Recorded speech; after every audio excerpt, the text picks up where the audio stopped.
Assalamualaikum warahmatullahi wabarakatuh. Bismillah, alhamdulillah, wassalatu wassalamu ala rasulillah wa ala alihi wa sahbihi wa mawalah. La hawla wa la quwata illa billah. Ashhadu an la ilaha illallah wahdahu la syarikalah. Wa ashhadu anna muhammadan abduhu wa rasuluhu la nabiyya ba'dah. Rabbi israh li sadri wa yassir li amri wahlul uqdatam min lisani yafqahu qawli amma ba'd. Alhamdulillah pada kesempatan saat ini saya akan menjelaskan terkait pendekatan komunikasi dan metode dalam pendidikan Islam, yang mana materi ini merupakan salah satu materi yang terdapat dalam mata kuliah ilmu pendidikan Islam. Baik, langsung saja.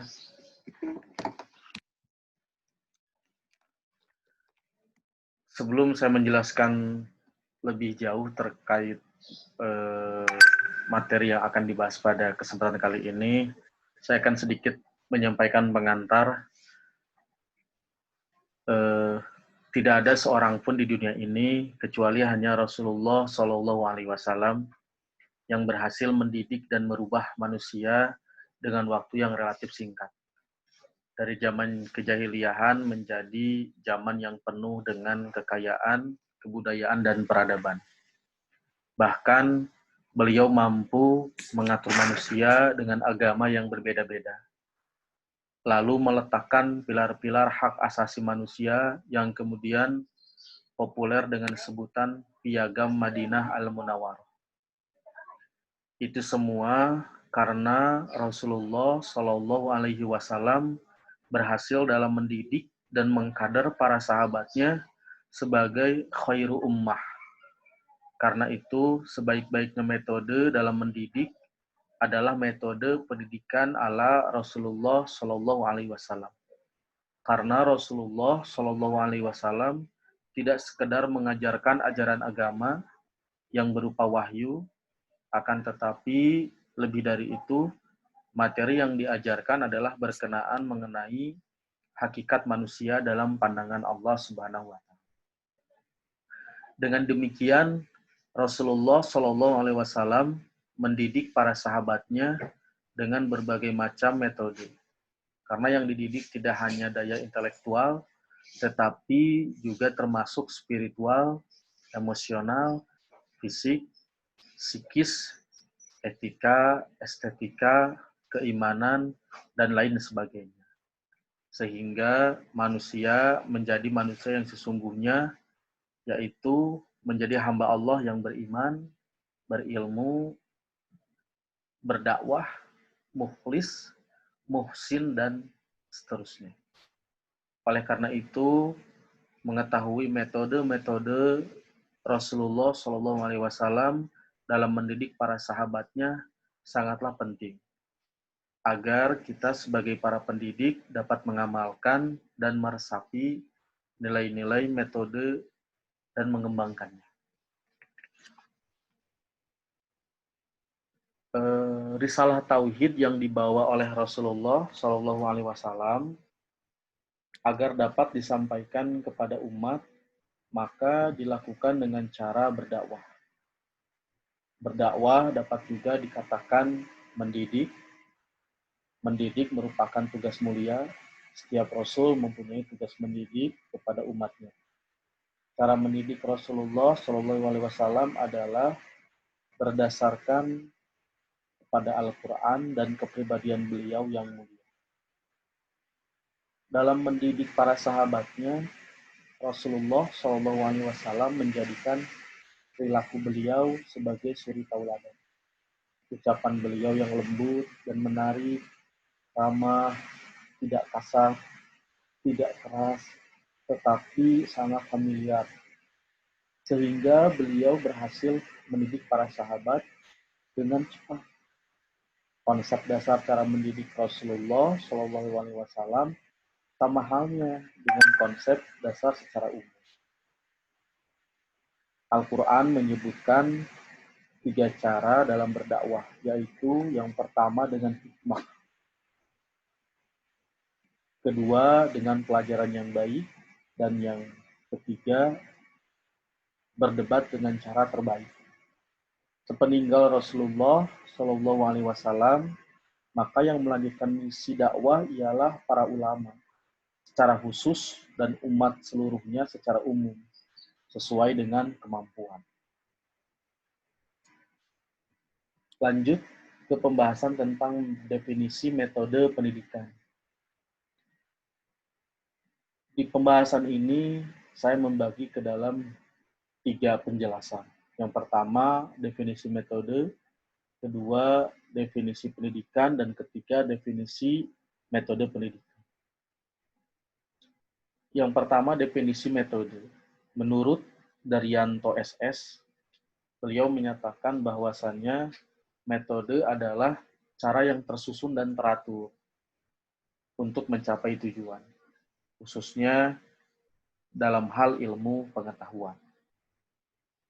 Dalam KBBI atau Kamus Besar Bahasa Indonesia, yang disebut metode adalah cara yang teratur dan terpikir baik-baik untuk mencapai maksud dalam ilmu pengetahuan dan sebagainya.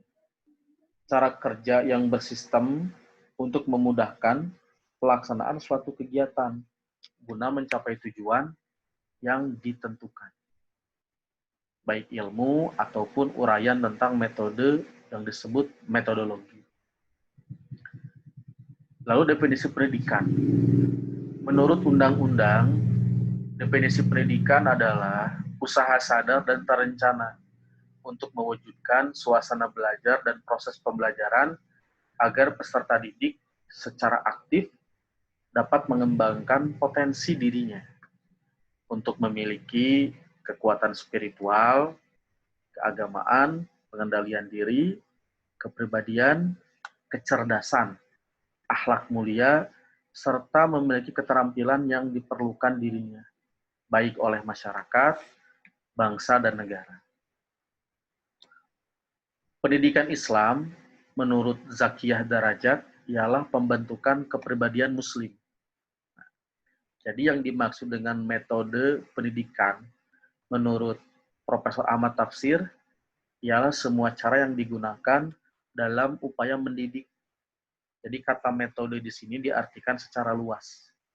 Karena mengajar adalah salah satu bentuk upaya mendidik. Maka metode yang dimaksud di sini mencakup juga metode mengajar. Jadi itu definisi tentang metode pendidikan. Untuk selanjutnya, kita akan masuk ke bagian B, yakni pendekatan metode pendidikan. Kebanyakan peneliti-peneliti pendidikan menggunakan binatang sebagai sampel penelitian dalam perubahan dan perilaku. Kemudian hasil penelitian tersebut diterapkan untuk kebutuhan pendidikan manusia. Jika hasil penelitian itu berbasis pendekatan insting, yaitu kegiatan yang spontan atau tanpa direncanakan, maka objek terhadap manusia tidak lebih dari yang bersifat instingtif. Walaupun insting manusia dengan hewan tidak sama, peneliti-peneliti tersebut mungkin lupa bahwa objek dan subjek pendidikan adalah manusia.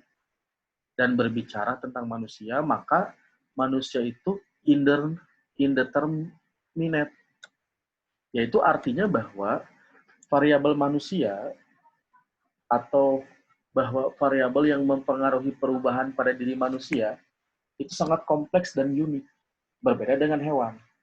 Sehingga pendekatan metode pendidikan yang tepat adalah humanistik. Walaupun tidak menutup kemungkinan pendekatan metode yang dimaksud adalah pendekatan berdasarkan klasifikasi metode pendidikan. Ini dimaksudkan karena metode itu lahir karena adanya suatu pendekatan yang khas. Yang pertama kita akan masuk ke penjelasan pendekatan instingtif. Manusia mempunyai naluri sebagai insting. Begitu juga dengan hewan. Di awal saya sudah menyampaikan bahwa kebanyakan pakar, mereka meneliti hewan sebagai eksperimen. Hasilnya diimplementasikan kepada manusia. Nah, yang menjadi pertanyaan adalah, apakah tepat dan relevan jika hasil eksperimen dari hewan lalu diimplementasikan kepada manusia?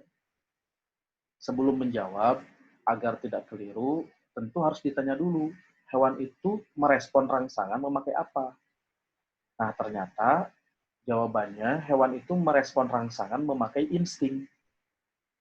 Begitulah hewan hidup, berburu, mempertahankan diri, kawin, migrasi, ada bencana alam dan sebagainya, semuanya hewan memakai insting. Sekarang tanyakan, apa manusia mempunyai insting? Jawabannya, ya memang, manusia mempunyai insting. Bayi yang baru lahir, ia memiliki atau memakai instingnya ketika lapar, atau sakit, atau ketika mau buang air kecil dan buang air besar, dengan cara menangis. Itulah insting manusia ketika bayi. Bayi juga mencari air susu ibu juga memakai insting dengan menangis juga. Sampai di sini dapat disimpulkan berarti boleh mengimplementasikan hasil eksperimen melalui hewan kepada manusia. Ya memang boleh, tetapi ia masih koma, tidak titik. Sebab bagaimanapun, manusia itu bukan hewan. Manusia itu adalah hewan yang berpikir, atau hayawanun natik. Sekarang tanyakan, apa hewan berpikir sebagaimana yang ada pada manusia? Untuk menjawab pertanyaan ini tidak sulit. Semua orang tahu, termasuk yang awam bahwa hewan tidak berpikir. Tanyakan lagi, mengapa hewan tidak berpikir? Jawabannya ya mudah, karena hewan tidak mempunyai akal. Lalu apa buktinya bahwa hewan itu tidak punya akal? Sampai di sini barulah orang harus meneliti. Setelah dicari, oh ternyata dapat ditemukan bukti bahwa kalau hewan berakal, pastilah mereka tidak hidup statis. Dari dulu makanan kambing ya rumput. Sampai sekarang pun sama, tidak berubah. Tidak mungkin kambing sekarang suka stick atau suka Tahiti ya tidak. Jadi tidak berubah-ubah. Seberapa kuat, ganas dan besar hewan, kalau ia ditangkap oleh manusia, tentulah hewan itu dimasukkan ke kebun binatang atau disembelih untuk diambil manfaatnya. Ternyata hewan tidak berontak, tidak ada hewan yang demo dan seterusnya. Inilah buktinya bahwa hewan itu statis, karena memang hewan tidak berpikir dan selamanya tidak akan berpikir. Karena itulah karakteristik khas dari hewan. Sekarang tanyakan kepada manusia, apa buktinya bahwa manusia itu berakal? Jawabannya mudah. Bukti bahwa manusia itu berakal karena manusia dapat berpikir. Baik, sekarang buktikan hasil berpikir manusia itu. Ini juga mudah. Adanya Monas yang tinggi dan di ujungnya terdapat emas. Itu merupakan hasil berpikir manusia. Menara Eiffel di Paris yang indah. Itu juga hasil berpikir manusia. Kemudian adanya Menara Pisa di Italia. Kemudian adanya piramida di Mesir yang usianya lebih dari 3.500 tahun. Itu juga hasil berpikir manusia. Lalu contohnya adanya pesawat, kapal laut, mobil, kereta api yang terbuat dari baja. Itu juga hasil berpikir manusia. Dan masih banyak lagi. Karya-karya ini merupakan bukti bahwa hidup manusia itu dinamis. Jadi sampai di sini barulah dimengerti bahwa manusia dengan hewan itu berbeda. Dengan demikian jelas bahwa kalau hanya eksperimennya kepada hewan saja, lalu diterapkan kepada manusia, itu hanyalah pendekatan insting. Dan itu lemah. Karena penggunaan insting itu tidak perlu berpikir. Karena tidak berpikir, itulah ia lemah. Sebab hasilnya tidak karuan. Mungkin bisa benar, mungkin bisa salah. Bahkan mungkin kebanyakan keliru. Oleh karena itu, yang paling tepat eksperimen itu ya harus kepada manusia lagi. Itu pun harus representatif. Sebab manusia mempunyai perbedaan yang dipengaruhi oleh semua aspek latar belakang. Walaupun ya ada teori umum yang harus dicari dan berlaku di mana saja. Pada siapa saja, barulah teori itu akan kuat. Itu penjelasan tentang pendekatan instinktif. Yang kedua adalah pendekatan humanistik. Orang Yunani mengatakan bahwa tujuan pendidikan itu adalah memanusiakan manusia. Dengan demikian, maka pendekatan pendidikan yang cocok adalah humanistik. Artinya, ia bersifat kemanusiaan. Berbicara manusia, maka ia sangat unik dan kompleks. Sehingga pendekatan humanistik ini memandang manusia dari aspek totalitasnya. Artinya bahwa karakter manusia itu dipengaruhi oleh latar belakang intelektual, genetik, sosial, ekonomi, politik, budaya, agama, tempat, musim, dan lain sebagainya. Oleh karena itu, membumikan sebuah metode pendidikan berarti harus memandang manusia dari berbagai aspeknya. Walaupun tidak dipungkiri, ada metode yang bersifat umum, yang berlaku kepada semua latar belakang manusia. Inilah yang harus dikembangkan. Tetapi juga tidak bisa mengeneralisir atau mengeneralisasikan semua manusia dengan asumsi bahwa mereka menerima semua metode. Untuk memahami pendekatan humanistik ini, maka diperlukan ilmu psikologi, atau lebih tepatnya ilmu psikologi pendidikan. Untuk apa? Ya untuk mengetahui keadaan jiwa. Begitu juga dengan sosiologi pendidikan, yaitu untuk mengetahui kemampuan interaksi manusia dengan yang lainnya. Karena manusia itu makhluk sosial. Jadi kedua ilmu ini, yakni ilmu psikologi pendidikan dan sosiologi pendidikan, ini sangat membantu. Membantu siapa? Ya membantu pendidik untuk memahami situasi dan kondisi peserta didik. Sehingga ia akan mampu menyesuaikan metode apa nih yang sesuai dengan setiap masing-masing peserta didik. Pemahaman ini dilandasi oleh perbedaan yang dimiliki oleh peserta didik. Karena setiap peserta didik pasti berbeda-beda. Pendekatan ini akan mengantarkan pemahaman bahwa manusia itu juga mempunyai rasa kebatinan yang bermuara pada hati. Oleh karena penawarnya pun harus dari hati ke hati, sebagai simbol kesatuan, itulah mengapa ada bimbingan dan konseling. Karena memang sifat metode itu haruslah humanistik. Yang ketiga, yakni terkait pendekatan verbal. Aspek komunikasi merupakan aspek dominan dalam penyampaian informasi sebagai tugas pendidik dalam transfer of knowledge, baik melalui ceramah, diskusi, cerita, dan sebagainya. Namun demikian, penyampaian tersebut harus disertai dengan keahlian berupa retorika yang baik, sehingga ia menarik dan menyenangkan. Tidak sedikit pendidik yang pandai, namun kurang mampu menyampaikan pelajaran karena minimnya ilmu retorika atau tidak mampu memahami kondisi peserta didik. Kekuatan pendekatan ini ada pada kemampuan beretorika. Semakin kuat, maka semakin menarik. Jadi disarankan bagi pendidik untuk belajar ilmu komunikasi agar ia memahami. Memahami siapa? Ya memahami komunikan atau peserta didik atau orang yang diajak untuk berkomunikasi. Jadi bagaimanapun perumusan kompetensi sosial itu tidak lepas dari kemampuan berkomunikasi. Nah, yang terakhir adalah pendekatan nonverbal.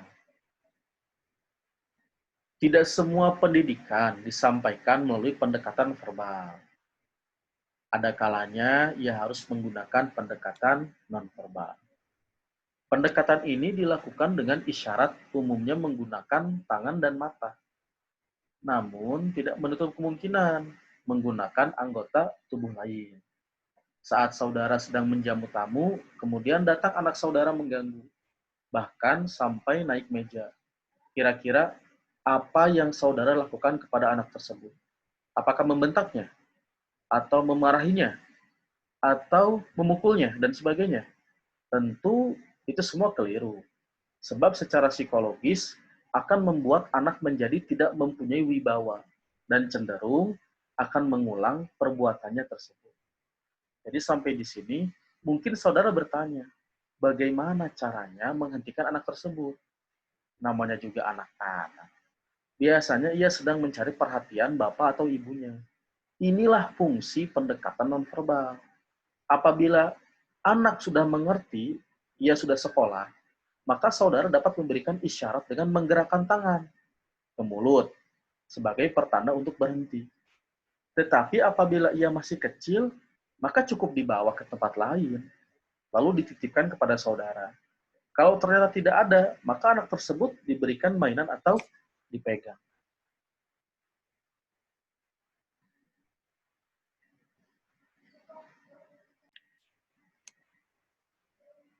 Jadi pendekatan nonverbal banyak memberikan manfaat, walaupun hanya usapan tangan, atau salaman, atau anggukan, dan sebagainya.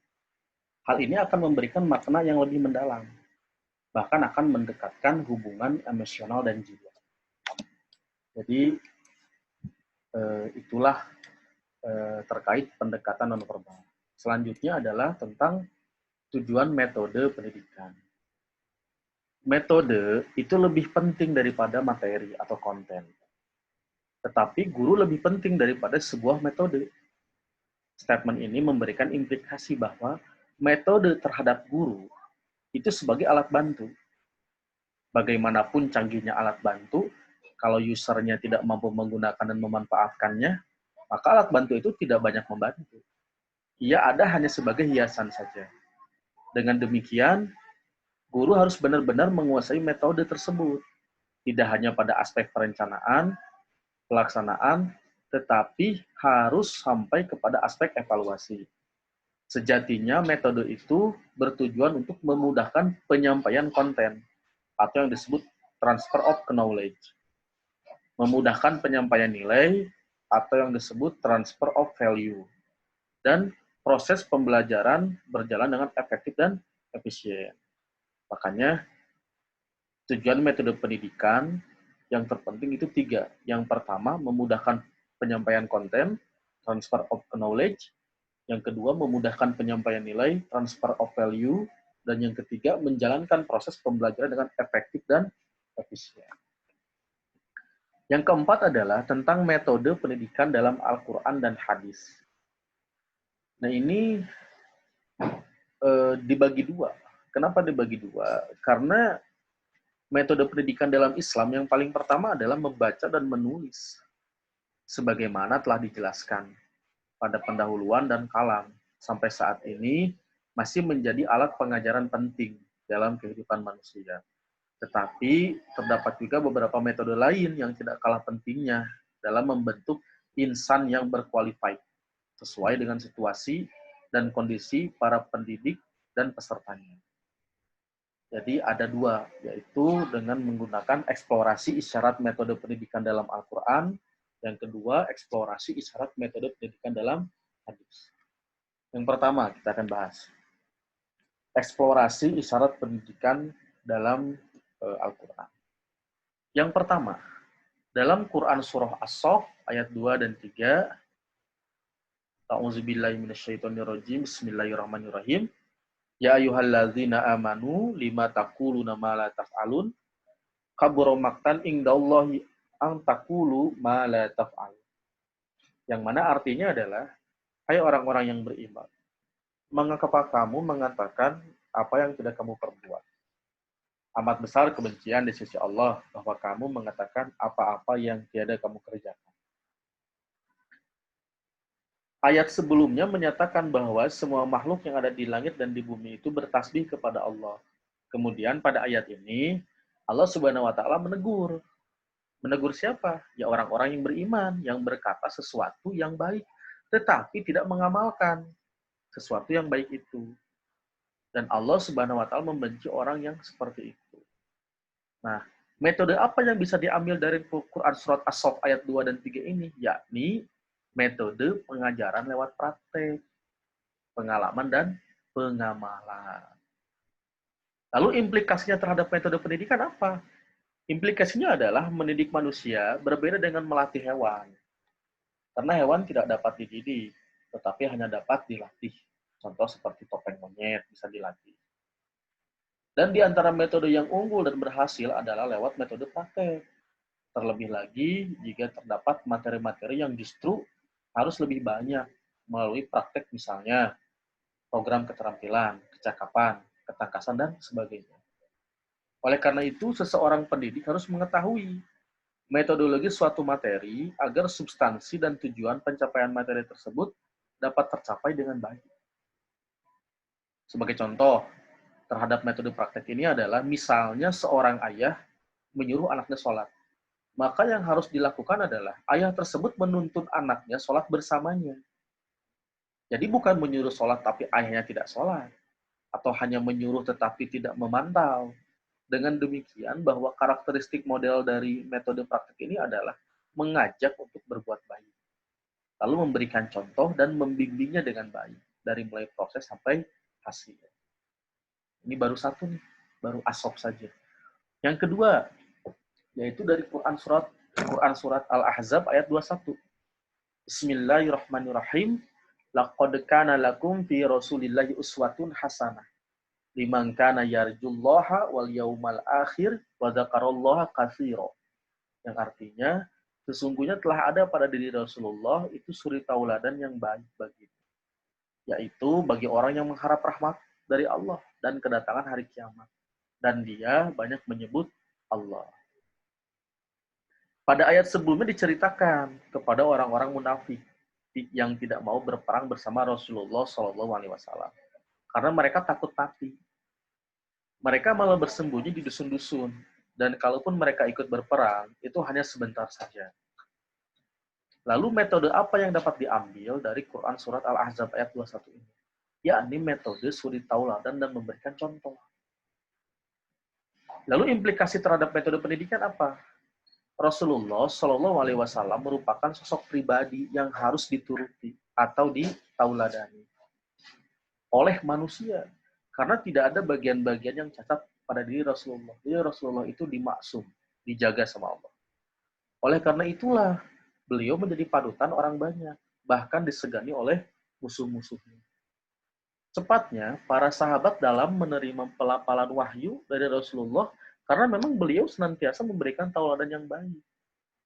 Aspek ini tidak hanya menyentuh aspek intelektual saja, tetapi sampai menyentuh kepada aspek hati yang paling dalam. Sehingga melahirkan sifat ingin mengikuti Rasul. Apa yang dia lakukan oleh Rasul, dari mulai bangun tidur sampai tidur kembali. Bahkan cara beliau tidur pun diikutinya. Dari ayat tersebut dapat dipahami bahwa seorang guru sebagai pendidik, maka ia harus menjadi tauladan bagi peserta didiknya. Dan diharapkan peserta guru meniru dan mengikuti perilaku baik para pendidik. Yang ketiga, Quran Surah Al-Furqan ayat 27-28. A'udzubillahi minasyaitonirrajim wa yauma